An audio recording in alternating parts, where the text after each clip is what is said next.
Hello students, welcome to this lecture series on network analysis. आज की class में हम एक पुराना पिछले क्लास में जो हमने एक पॉइंट देखा था उसको और अच्छे से चेक करेंगे, देखेंगे कि जो हमारा इनिशियल वोल्टेज वाला पार्ट जो मैंने बताया था वो मैथमेटिकली किस तरीके से आ रहा है। ठीक है, ये आपको यहाँ पर दिख रहा है, this I is equal to C D V by D T. Okay, ये हमने देखा था। इसके बाद हम क्या कर रहे थे, dv यहीं रखा हमने, c नीचे ले गए, dt वहां कर दिया, तो ये बचा आपका dv is equal to I by C dt। इसके बाद हमने इंटीग्रेट किया, तो जब हम इंटीग्रेट करते हैं तो लिमिट्स जो रखते हैं हमारे वोल्टेज की, those limits are from v naught to vt। ये चीज थोड़ा सा डिफरेंट है और ज्यादा करेक्ट है। ठीक है, जो हमने लास्ट क्लास में देखा था, लास्ट लेक्चर में देखा था, उससे ये ज्यादा करेक्ट है, तो इसको नोट कर लीजिए आप। ठीक है, the limits will be V naught to V T. V naught क्या है, जो इनिशियल वोल्टेज जो आपका जब आपने एक्सपेरिमेंट चालू किया था तब क्या वोल्टेज था हमारे कैपेसिटर का, वो वोल्टेज है। और वी टी किसी एक पर्टिकुलर टाइम पर जब भी आपको वोल्टेज निकालना है कैपेसिटर के अक्रॉस, वो वाला वोल्टेज है। ठीक है, और जो करंट की लिमिट, ये टाइम की लिमिट्स आएंगी, that will be 0 to T as it is. तो जब आप इसको फाइनली सॉल्व करेंगे तो ये इस तरीके से आपका फाइनल रिजल्ट आएगा जो हमने पिछली क्लास में देखा था। ठीक है, तो ये ज्यादा करेक्ट है, इसको आप नोट कर लीजिए, हम इसी के साथ आगे बढ़ेंगे। ठीक है, इसके बाद हमने सिमिलरली जैसा कैपेसिटर में देखा था, उसका हमने उसी से रिलेटेड इंडक्टर के लिए भी एक पॉइंट देखा था जहां पर हम करंट कैलकुलेट करते हैं। तो सेम वे यहाँ पर हमने देखा था v is equal to L D I by D T, जिसको जब टर्म्स को इंटरचेंज करेंगे तो finally D I is equal to V by L D T आएगा। इसमें भी हम लिमिट्स जो है, ये करंट की limits I naught to I T रखेंगे, ये वाली लिमिट्स वैसी ही रहेंगी, और फाइनली जब आप देखोगे तो इस तरीके का आपको रिजल्ट मिलेगा। ठीक है, दिस इज मोर करेक्ट। यहाँ पर हमने पिछली क्लास में क्या देखा था, एक्चुअली पिछली क्लास में मैंने आपको डायरेक्टली ऐसा बता दिया था, 0 टू आई टी, यहाँ पर बता दिया था 0 टू आई टी और प्लस सी टर्म। ये चीज बिल्कुल टोटली करेक्ट नहीं है। क्यों नहीं है टोटली करेक्ट? बिकॉज हमने ये स्टेप्स जो है मिस कर दिए, ये स्टेप्स मिस कर दिए। जब आप डेफिनेट इंटीग्रेशन करते हो तो कोई सी वाली टर्म आती नहीं है आपके साथ। जब आप इनडेफिनेट इंटीग्रेशन करते हो तब प्लस सी वाली टर्म आती है जनरली। ठीक है, डेफिनेट इंटीग्रेशन में जनरली प्लस सी वाली टर्म नहीं आती है। तो इससे ज्यादा करेक्ट क्या है हमारा, ये वाला पार्ट जो हम देख रहे हैं। यहाँ पर आप इसको आई नोट कर लो, यही सेम चीज हमने उसमें भी की थी, कैपेसिटर में भी। तो यहाँ पर बस इतने चेंजेस कर लो आप, ये ज्यादा करेक्ट है। फाइनल फॉर्मूला जो हमने देखा था वो यही देखा था, है ना। और जब आपका कैपेसिटर इनिशियली डिस्चार्ज रहेगा या इंडक्टर इनिशियली डिस्चार्ज रहेगा, तो ये प्लस आई नॉट यहाँ पर और प्लस वी नॉट वहां पर, ये वाली टर्म नहीं आएगी आपकी। ठीक है, तो ये चीज ध्यान रखो।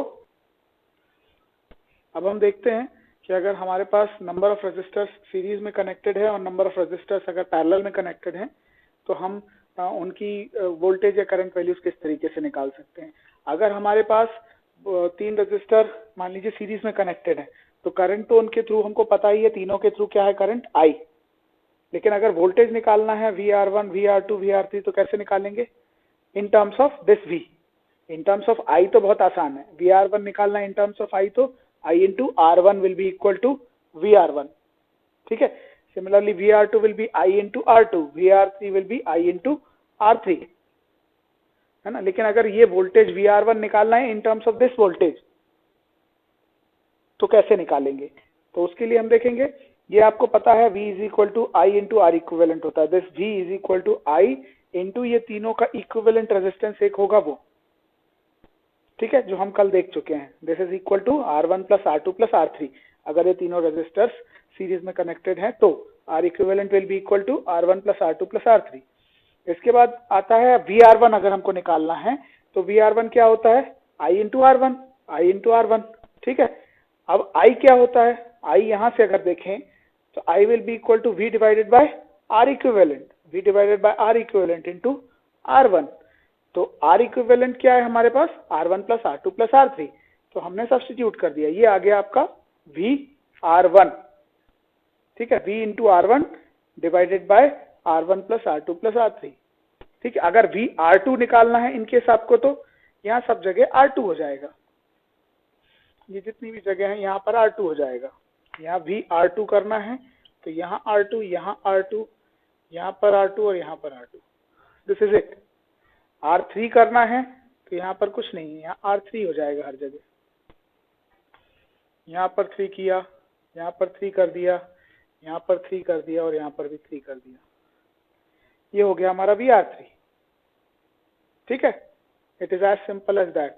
इसके बाद हम आते हैं किस पे, हमारा जो पैरेलल कॉम्बिनेशन ऑफ रेजिस्टर्स अगर लगा है तो कैसे हमको वोल्टेज तो पता है तीनों के अक्रॉस, इन तीनों के अक्रॉस वोल्टेज क्या है, सेम। यहाँ का और यहाँ का वोल्टेज इसके अक्रॉस, यहाँ देखो ये वाला वोल्टेज, ये वाला पॉइंट, ये और ये पॉइंट बिल्कुल सेम है, ये और ये पॉइंट बिल्कुल सेम है। तो इनके अक्रॉस, तीनों के अक्रॉस पैरेलल हैं क्योंकि ये, तो तीनों के अक्रॉस वोल्टेज क्या होगा, दिस V। लेकिन अब अगर हम I निकालना चाहते हैं, I1 निकालना चाहते हैं, यहाँ पर I तो हम निकाल लेंगे, I1 अगर निकालना है या I2 निकालना है या I3 निकालना है, तो I1 निकालने के लिए क्या करना पड़ेगा हमको, I1 is equal to V divided by R1, directly ये कर सकते हो। ठीक है, अगर इस कैपिटल I के टर्म्स में चाहिए तो कैसे करेंगे वो देख लेते हैं हम। V is equal to I into R equivalent, वैसे ही वैसे ही ये 1/R equivalent is equal to 1/R1 plus 1/R2 plus 1/R3। ये हमने कल देखा था कि अगर रेजिस्टर्स हमारे 3 या 3 से ज्यादा पैरेलल में कनेक्टेड हो तो उनका जो पैरेलल कॉम्बिनेशन है आता है, फाइनल इक्विवेलेंट रेजिस्टेंस आता है, वो इसी तरीके से आता है। ठीक है, इसके बाद I1 क्या होता है, I1 is equal to V/R1, अभी जो हमने देखा V is equal to IR से सीधा, इसके अक्रॉस वोल्टेज कितना है V, इसके थ्रू करंट कितना फ्लो कर रहा है I1, रेजिस्टेंस की वैल्यू क्या है R1, तो उसी से ये आ जाएगा I1 is equal to V/R1। अब V की वैल्यू क्या है, यहाँ से हम V की वैल्यू निकाल सकते हैं I इंटू आर इक्विवेलेंट, ये लिख दिया हमने I into R equivalent divided by R1। इस तरीके से हम I1 निकाल सकते हैं in terms of R1, sorry in terms of I। ठीक है, I1 in terms of I। यहाँ पर अगर I2 निकालना है तो ये R2 हो जाएगा और ये भी R2 हो जाएगा। अगर I3 निकालना है तो ये R3 हो जाएगा, ये भी R3 हो जाएगा। बस इतना ही चेंजेस आएंगे, बाकी सेम रहेगा। तो this is I1, I2 and I3 in terms of I, और यहाँ पे V1, V2, V3 या VR1, VR2, VR3 in terms of V।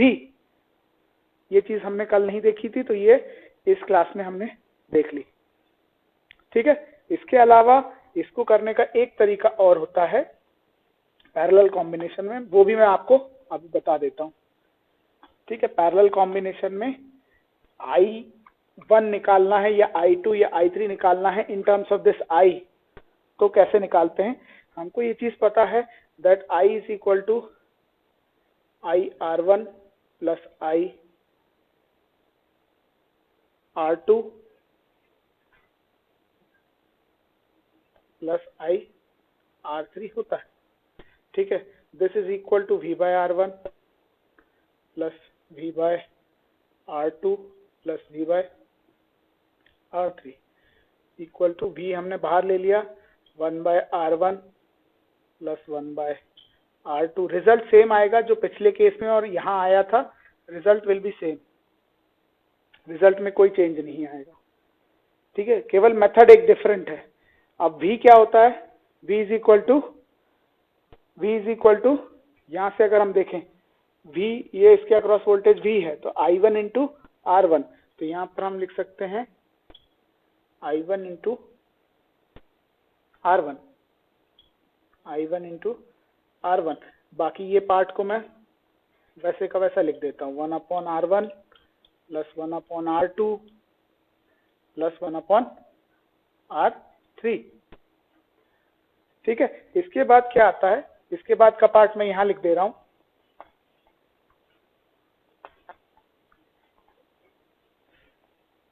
ठीक है, इसके बाद क्या करेंगे हमको चाहिए I1 in terms of I, तो ये पूरा का पूरा पार्ट R1 और ये पूरा का पूरा पार्ट यहाँ पर हम ट्रांसफर कर देंगे। ये पूरा का पूरा यहाँ I है, I1 in terms of I चाहिए तो ये पूरा रेजिस्टेंस वाला पार्ट इस तरफ आ जाएगा। तो I1 क्या आ जाएगा, यहाँ से I divided by R1 multiplied by divided by 1 by R1 प्लस 1 by R2 plus 1 by R3। ये भी एक तरीका है इसको करने का, और ये उसी के इक्विवेलेंट है जो अभी हमने देखा था फॉर्मूला। कैसे इक्विवेलेंट है? ये क्या होता है? 1 by R1 प्लस 1 by R2 plus 1 by R3, this is 1 by R equivalent, this is equal to 1 upon R equivalent. तो हम इसको क्या लिख सकते हैं? 1 by R equivalent. 1 by R equivalent, 1 divided by 1 by R equivalent, मतलब I into R equivalent divided by R1। ये आ गया आपका सेम फॉर्मूला जो हमने देखा था। ठीक है, अब हम देखते हैं एक question related to series parallel जो अभी हमने पढ़ा है, series parallel combination of resistor. Inductor का और रेजिस्टर का बिल्कुल एक जैसा होता है सीरीज पैरेलल कॉम्बिनेशन, कैपेसिटर का जस्ट उल्टा होता है।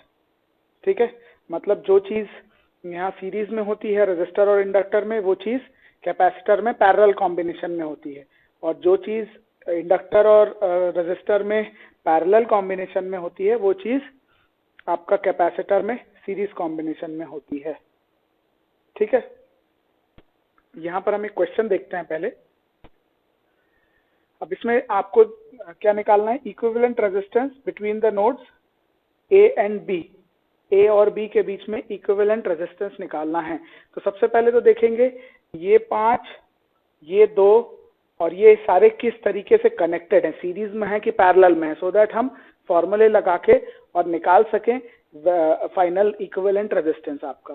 तो सबसे पहले तो हम देखेंगे यहाँ से जो करंट जा रहा है, यहाँ से मान लीजिए कुछ करंट आई जा रहा है। ठीक है, तो ये करंट जाकर यहाँ डिवाइड हो जाता है, एक I1 और यहाँ पर I2, ये करंट जाकर डिवाइड हो जा रहा है। तो ये तो पॉसिबल है ही नहीं कि ये 5 ओम और ये 2 ओम सीरीज में हो, या ये 5 ओम और ये 2 ओम सीरीज में हो। ये पॉसिबिलिटी तो है ही नहीं, क्योंकि करंट ही अलग अलग जा रहा है। यहाँ I फ्लो हो रहा है, यहाँ I1 फ्लो हो रहा है, सेम करंट फ्लो हो ही नहीं रहा है। तो इसका मीनिंग ये है कि ये दोनों सीरीज में हो ही नहीं सकते, ना ये दोनों हो सकते ना ये दोनों हो सकते हैं। अब हम देखते हैं पहले इन दोनों को। इन दोनों को देखो, मैंने आपको बताया था पैरेलल कब होते हैं दो रेजिस्टर्स या कोई भी दो एलिमेंट्स, जब उनके दो नोड्स कॉमन हो।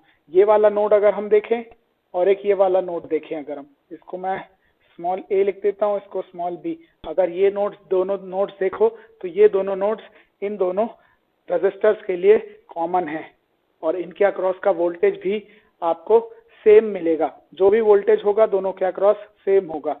तो ये कंडीशंस हमारी सेटिस्फाई हो रही हैं, मतलब ये दोनों रेजिस्टर्स कैसे हैं? पैरेलल में हैं। तो सबसे पहले ये दोनों पैरेलल में हैं, तो हम इन दोनों को सॉल्व करते हैं। ठीक है, पैरेलल में जब रेजिस्टर्स होते हैं तो हम उसको किस तरीके से डिनोट करते हैं? मान लीजिए ये आपका R1 है, ये आपका R2 है, ये आपका R3 है और ये आपका R4 है। तो अब हमको निकालना है R इक्विवेलेंट 1। पहले हम पूरा नहीं निकालेंगे, इसका R इक्विवेलेंट 1 निकालेंगे। This is equal to R2 parallel with R3। इस तरीके से डिनोट करते हैं पैरेलल रेजिस्टर्स को। ये पैरेलल दो लाइंस, दो वर्टिकल लाइंस, इसका मीनिंग होता है पैरेलल में है R2 और R3। इसका फॉर्मूला हमने क्या देखा है? इसका फॉर्मूला हमने देखा है इस तरीके से, 1 by R equivalent 1 equal to 1 by R2 plus 1 by R3। तो ये क्या हो जाएगा आपका 1 by 2 plus 1 by 2 which is equal to 1। ठीक है, 1 हो गया। अब इसका ऑपोजिट भी करोगे तो आपको फाइनली क्या मिलेगा? 1 ही मिलेगा। तो R इक्विवेलेंट 1 क्या हो जाएगा आपका? 1 ओम। मतलब इन दोनों का जो कॉम्बिनेशन है ये क्या मिलेगा आपको? 1 ओम मिलेगा। ठीक है, तो अब हम क्या करते हैं? इसको रिप्लेस कर देते हैं, इसको रिप्लेस कर देते हैं एक सिंगल रेजिस्टर से, विच इज बेसिकली 1 ओम। ठीक है, अब देखो, अब आप ये तीनों रेजिस्टर्स को देखो, 1, 2 और 3, ये तीनों रेजिस्टर्स कैसे दिखाई दे रहे हैं? सेम जो करंट आई यहाँ से जा रहा है वो यहाँ से पास होता हुआ, यहाँ से होता हुआ और यहाँ जाएगा, मतलब तीनों में सेम करंट फ्लो हो रहा है, मतलब तीनों कैसे हैं, सीरीज में है। तो फाइनली अब आर इक्विवेलेंट क्या आ जाएगा आपका, ये हमने माना था आर इक्विवेलेंट 1, आर इक्विवेलेंट 1। तो अब final R equivalent, total equivalent resistance क्या आ जाएगा, R1 plus are equivalent 1 plus R4, क्योंकि ये तीनों सीरीज में हैं इसीलिए हम इस तरीके से निकालेंगे। अब देखो तीनों को ऐड कर दो, आपका फाइनल इक्विवेलेंट रेजिस्टेंस आ जाएगा। तीनों को ऐड करेंगे तो क्या मिलेगा आपको, 5 plus 1 plus 5 which is equal to 11 ohm. This is equal to 11 ohm. Unit बहुत इंपॉर्टेंट है, यूनिट ध्यान रखना। ये आपका फाइनल इक्विवेलेंट रेजिस्टेंस है between the nodes A and B. इसी तरीके से आप प्रॉब्लम्स सॉल्व करोगे जब आपको एग्जाम में आएंगी तो, ठीक है। आपको बस सीरीज और पैरेलल पहचानते आना चाहिए, बाकी सारी चीजें बहुत सिंपल हैं। सीधे सीधे फॉर्मूले में आपको वैल्यू सब्स्टिट्यूट करनी है और आपको आंसर मिल जाएगा। बस आपको केवल एक चीज ध्यान रखनी है कि आप ये पहचान पाओ कि कौन से दो एलिमेंट्स सीरीज में हैं या कौन से दो एलिमेंट्स या उससे ज्यादा एलिमेंट्स पैरेलल में हैं। अगर आप ये पहचान पा रहे हो तो आपको कभी कोई दिक्कत नहीं होगी, ठीक है। इसके बाद हम नेक्स्ट एक प्रॉब्लम, 3 प्रॉब्लम्स और सॉल्व करते हैं which are very simple.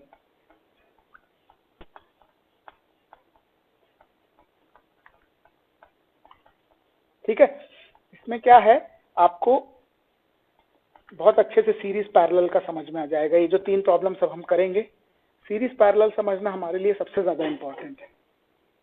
Series parallel अगर हम नहीं समझ पाएंगे तो हमारे क्वेश्चन सॉल्व नहीं होंगे, ठीक है। जैसे हमारा इस तरीके का कोई सर्किट है,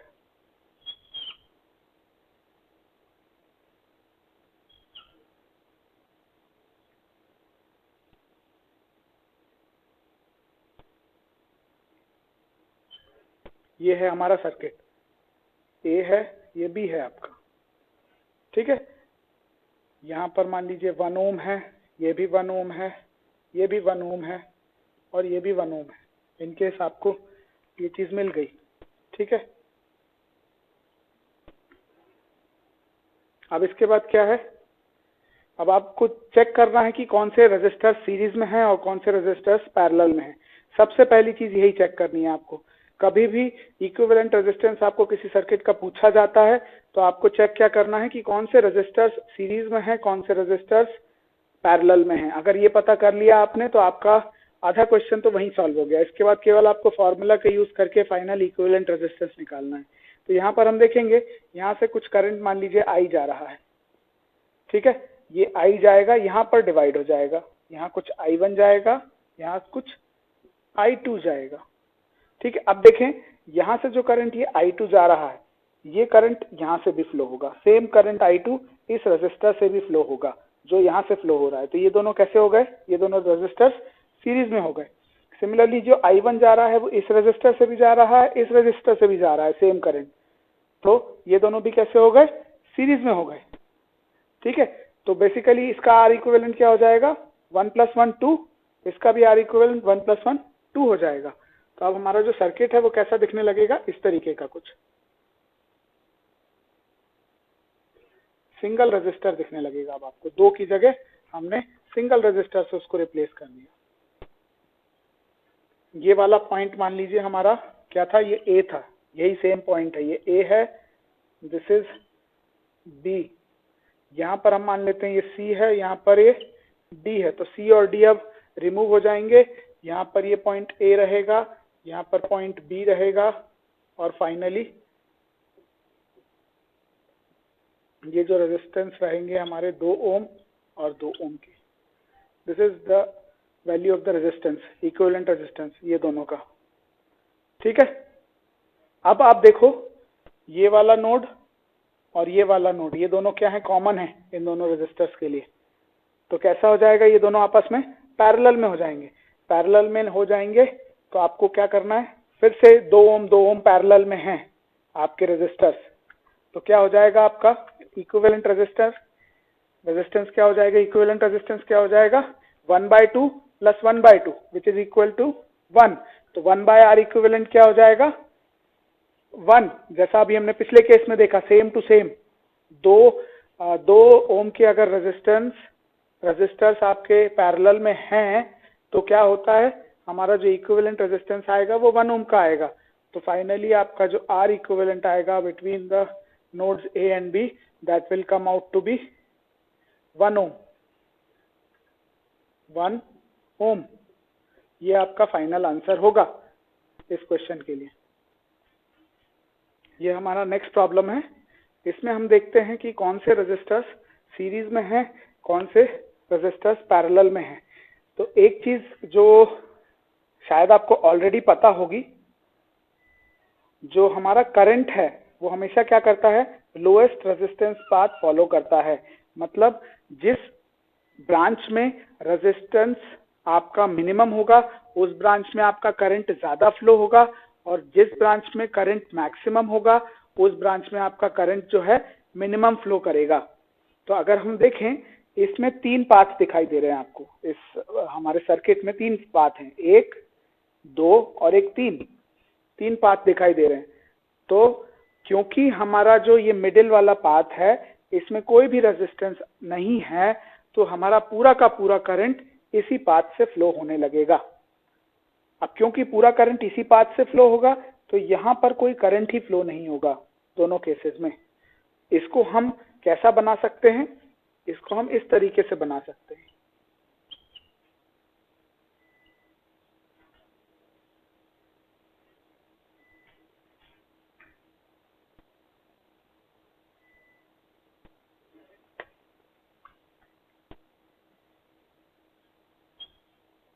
ये हमारा इक्विवेलेंट डायग्राम है, ठीक है, जहां पे ये 1 है, ये भी 1 है, 1 ओम, 1 ओम, ये भी 1 ओम है, ठीक है, और ये भी 1 ओम है।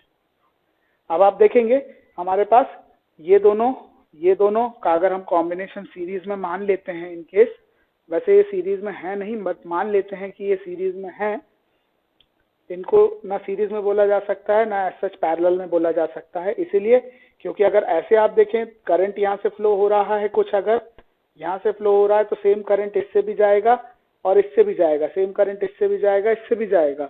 बट अगर पैरेलल की डेफिनेशन देखें, 2 नोड्स कॉमन वाली, तो एक नोड ये कॉमन है इन दोनों के बीच में और एक नोड ये वाली कॉमन है। ये पूरी सिंगल नोड है, ये एक ही नोड है पूरी, ठीक है। तो इस तरीके से पैरेलल में, इसलिए सीरीज पैरेलल का भी हम छोड़ते हैं।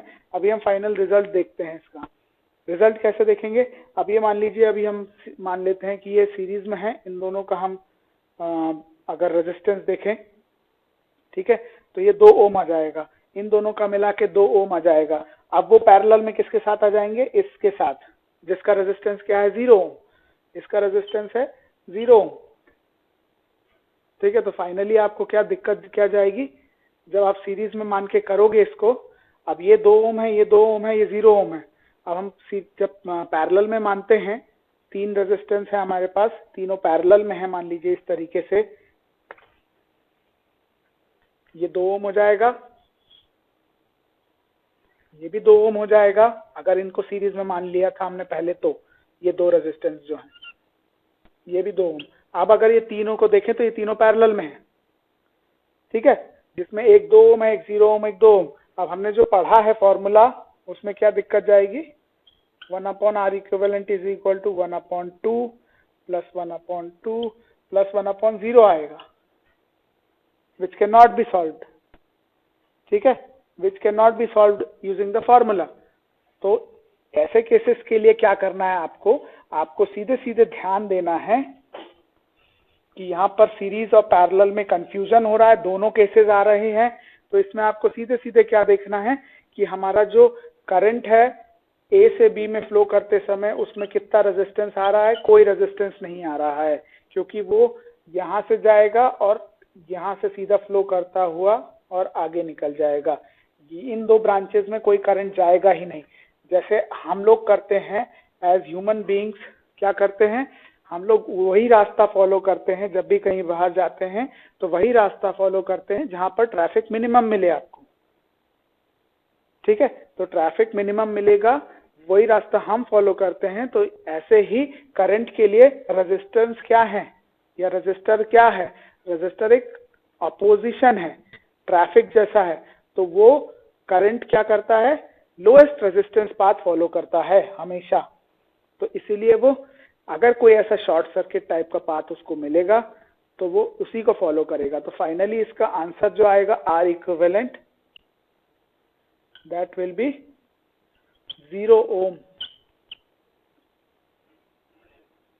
ठीक है, अगर आप इसको अलग अलग कर लेते हो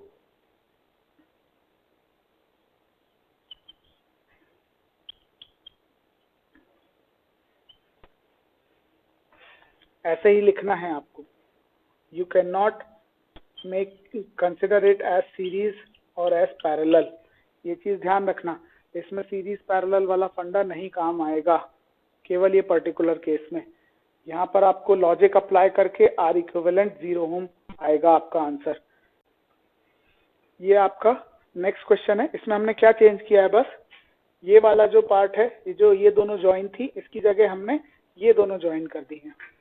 ठीक है, तो अब इसमें आप चेक करो, ये वाली जो नोड है, इन दो रेजिस्टर्स को अगर हम देखें, ये वाली नोड कॉमन है दोनों के लिए, और ये दोनों नोड्स जो हैं, ये दोनों नोड्स भी सेम होंगी। क्यों सेम होंगी? ये मैंने आपको पहले भी बताया है। अगर दो नोड्स के बीच में कोई एलिमेंट नहीं है तो उनका वोल्टेज सेम होगा, और वोल्टेज सेम मतलब हम सेम नोड मानते हैं उसको। ठीक है, वोल्टेज अगर सेम है किसी भी दो नोड्स का, दो पॉइंट्स का सर्किट में, तो वो सेम नोड ही मानी जाएंगी। तो ये नोड सेम कॉमन है इन दोनों के लिए, और ये नोड भी कॉमन है। सिमिलरली यहाँ पर देखें अगर, तो ये वाली नोड कॉमन है दोनों के लिए, ये दोनों नोड्स भी कॉमन है इन दोनों के लिए। ये दोनों नोड एक जैसी हैं, सेम है, तो ये एक नोड सिंगल नोड कॉमन हो गई इन दोनों के लिए, एक ये नोड कॉमन हो गई इन दोनों के लिए। ठीक है, तो ये फाइनली जब आप इसको रीड्रॉ करोगे तो इस तरीके का आपका सर्किट मिलेगा आपको। ठीक है, अब इसमें क्या है, ये दोनों दिख रहे हैं आपको, ये दो नोड्स कॉमन है इन दोनों में, तो ये दोनों कैसे हो गए? पैरेलल में। सिमिलरली ये और ये नोड कॉमन है इन दोनों के लिए, तो ये दोनों कैसे हो गए? पैरेलल में। तो अब हमको फॉर्मूला पता है, 1/R इक्विवेलेंट 1 निकालते हैं पहले हम। 1/1 प्लस 1/1 कितना आ गया? 2। और R इक्विवेलेंट क्या आ जाएगा इससे? R equivalent 1, this will come out to be 1/2 ओम। ठीक है, यहाँ पर भी 1/2 आएगा, इसका भी वही आएगा, R equivalent 2 भी वही आएगा। अगर इन दोनों का पैरेलल कॉम्बिनेशन निकालें तो सेम आएगा 1/2। तो अब मैं इसको क्या चेंज कर देता हूँ, इसमें इसको हटा देता हूँ, और इन दो रेजिस्टर्स की जगह एक सिंगल रेजिस्टर आ जाएगा, और इन दो की जगह भी एक सिंगल रेजिस्टर। 1/2 ओम और 1/2 ओम। अब आपको ये साफ साफ दिखाई दे रहे हैं, यहाँ से जो करंट आएगा, सेम करंट इसमें भी जाएगा, इसमें भी जाएगा, ये 1/2 होगा। ठीक है, सेम करंट यहाँ भी जाएगा, यहाँ भी जाएगा, तो ये दोनों कैसे हो गए आपके? सीरीज में। तो फाइनली आपका जो आर इक्विवेलेंट आएगा वो क्या आएगा? R equivalent will be equal to, series में है ये दोनों, तो R1 plus R2, 1/2 plus 1/2 which is equal to 1 ohm. ये आपका फाइनल इक्विवेलेंट रेजिस्टेंस है इस पर्टिकुलर सर्किट का। तो ये जो 3 क्वेश्चंस हमने आज की क्लास में देखे हैं, इनको थोड़ा ध्यान से पढ़ें, दोबारा देखें कि कोई प्रॉब्लम तो नहीं जा रही है आपको। Basically series parallel is the main thing in these type of questions. अगर आप सीरीज और पैरेलल समझ पा रहे हैं, कौन से सर्किट एलिमेंट सीरीज में है, कौन से पैरेलल में है, तो फॉर्मूले आपके पास हैं ऑलरेडी, और आप इजीली कैलकुलेट कर पाओगे।